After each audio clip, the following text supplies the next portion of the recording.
Erie Nua, agriculture. The ownership of agricultural land is unevenly distributed among the population of both parts of the country.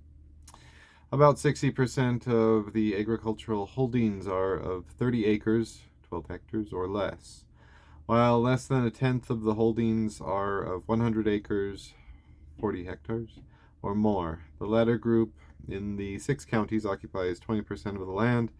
In the 26 counties, it accounts for 36% of the land. In both parts of the country, most holdings are small, and there is still a lot of land in large holdings despite the activities of the Land Commission.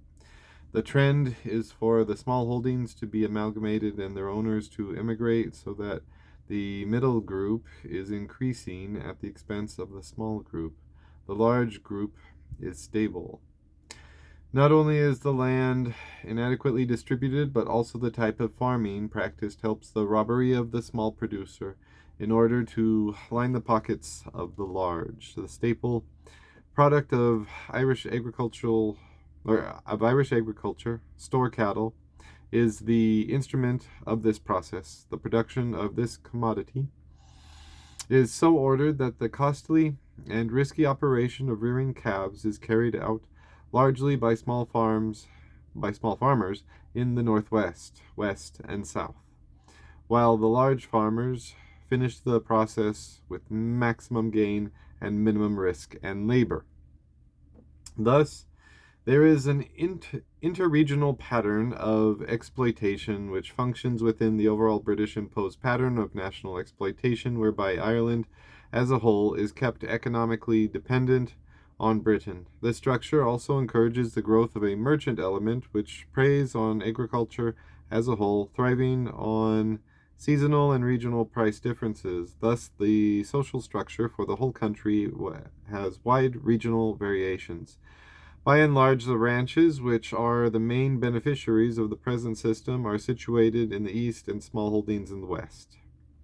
Agricultural trade unionism is strong in the east among the workers on the large estates. This accounts for the idea, prevalent in labor circles, that the farmer is basically an employer and therefore has nothing in common with the union workers. In fact, however, 2/3 of the agricultural population enjoy a standard of living ranging from modest to absolute impoverishment. Agriculture in the 6 counties enjoys a higher level of income than does that of the 26 counties. This may be attributed to the greater emphasis placed on dairying, as well as the high level of subsidy enjoyed. The main feature of Irish agriculture in farms of all sizes is its variability of productive level. By and large, the more land a man has, the less per acre he gets from it. The pure grassland, large farm or ranch is the least productive of all.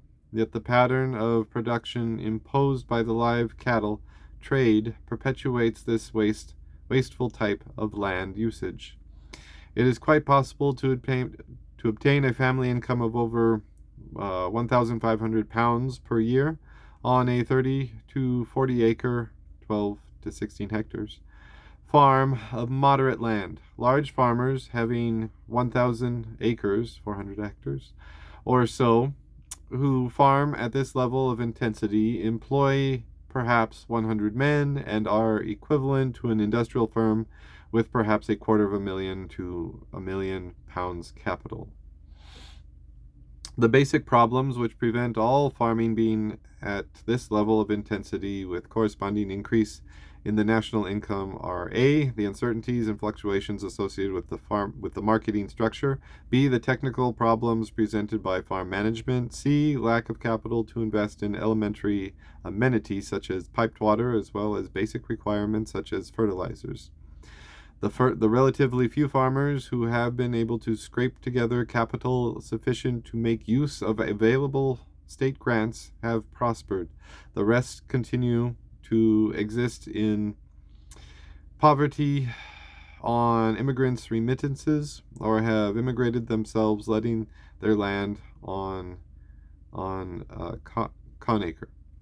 The absentee landlord has assumed a new meaning.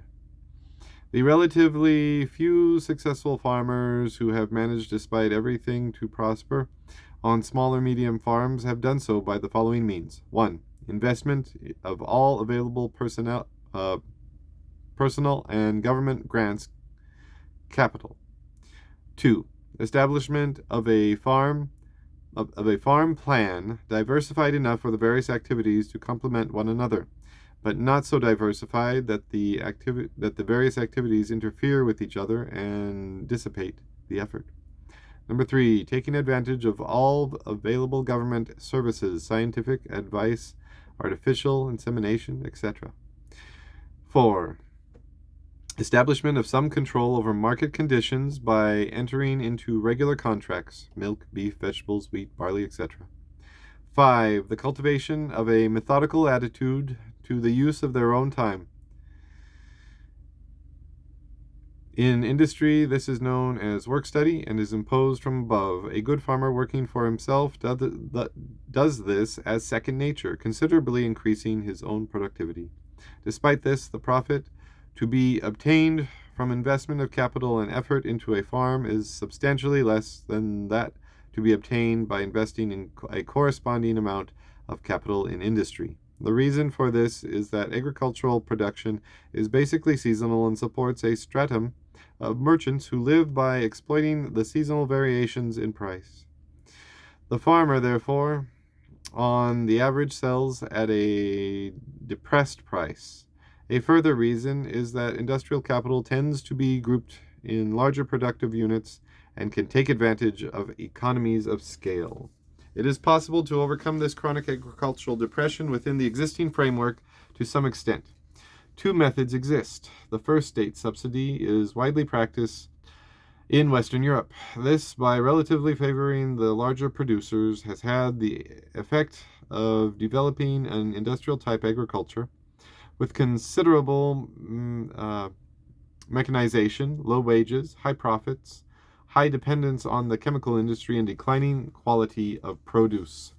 The Irish agricultural price structure is dominated by the existence of subsidized industrial type agriculture in Britain, so that its effective independent development is prevented. The key factor in this dependence is the store cattle trade. A subsidiary factor in the case of the 6 counties is the fact that the farmers themselves benefit from the relatively high subsidy. This subsidy is, of course, outside their control. It depends on the whim of a foreign government. A further factor, operating mainly out of the 26 county area, is the dole, on which large areas depend. This dole is so regulated that it constitutes a rural survival subsidy rather than an agricultural subsidy.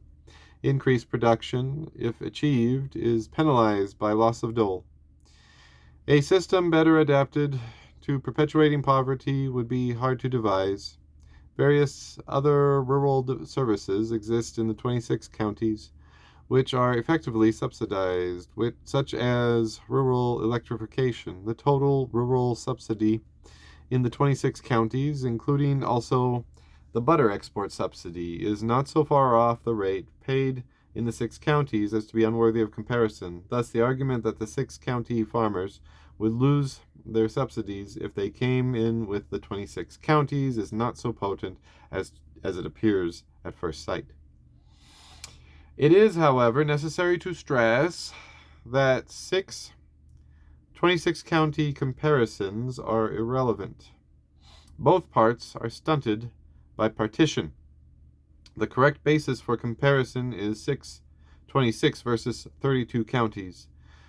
The point here is that the United Republic would have a sufficiently well-developed industrial sector to be able to support agricultural subsidies on the European scale, should that method of raising agricultural production prove to be sound. The second method of overcoming chronic agricultural depression is for the farmers to organize cooperatively in such a way as to control their own marketing channels and to establish direct and close links with urban and export markets. Gains in farm income comparable with the average 6 county subsidy have been obtained without difficulty in the few areas where cooperative marketing of this type has been established. Further gains are possible by cooperating in the use of machinery and in production generally. It is, therefore, possible in the short run for considerable gains to be made, even within the existing framework along cooperative lines. This is a national objective worthy of the full attention of the Republican movement. Failure to proceed along these lines, as noted in the introduction, will allow rural and national decline to continue to the point of national extinction. Development of this cooperative movement on a 32 county basis is likely to run into political obstacles, the overcoming of which will raise the level of political consciousness of the people and render the unification of the nation more rapidly possible. A 32 county Sinn Féin government would be in a position to allocate funds for agricultural investment into projects which would strengthen the farmers' own organizations and encourage the growth of production and marketing cooperatives. Guaranteed prices and market stability would enable investment to be properly planned. Subsidies would be tailored in such a way as to reward small farm enterprise and to develop a broad, well-balanced and diversified agriculture. The existing dole would be consolidated into a depressed area subsidy, which would remain irrespective of increase of production, becoming relatively less important as the areas became economically awakened. This latter point is also a short-term objective realizable by agitation within the present framework and with positive consequences for strengthening the national cooperative movement if successful.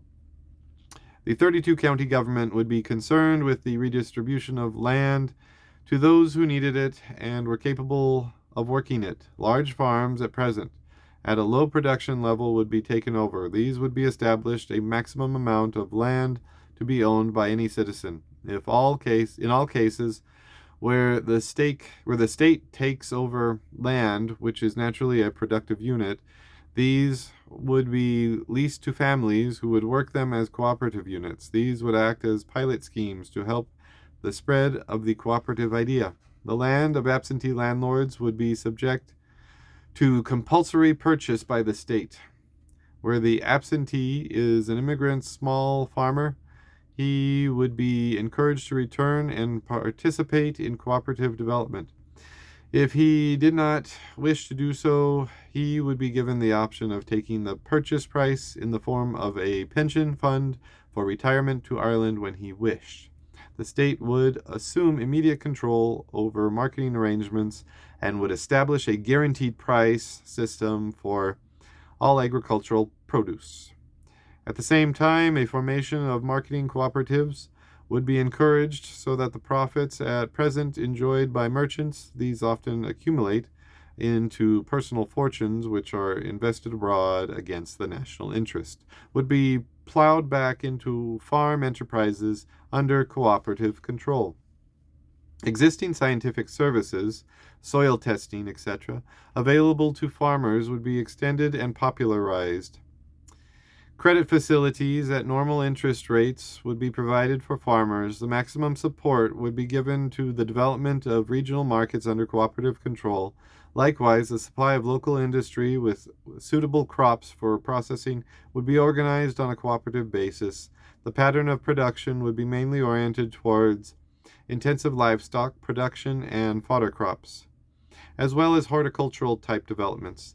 This is quite consistent with growing enough wheat for the home market while a situation of underdevelopment exists in the country. Cheap imports of such commodities would be in the national interest only in a state of full development, when they could be bought with Irish exports without an adverse balance of trade. Meanwhile, the trend would be to supply most needs of an expanding industrial home market and to export only certain specialist products commanding high prices, such as processed food of all kinds and dead meat. It would be the aim of the 32 county Republican government to increase rather than decrease the rural population, which stands at the moment as the lowest in Europe. It would be socially desirable to encourage village settlement rather than isolated individual farms.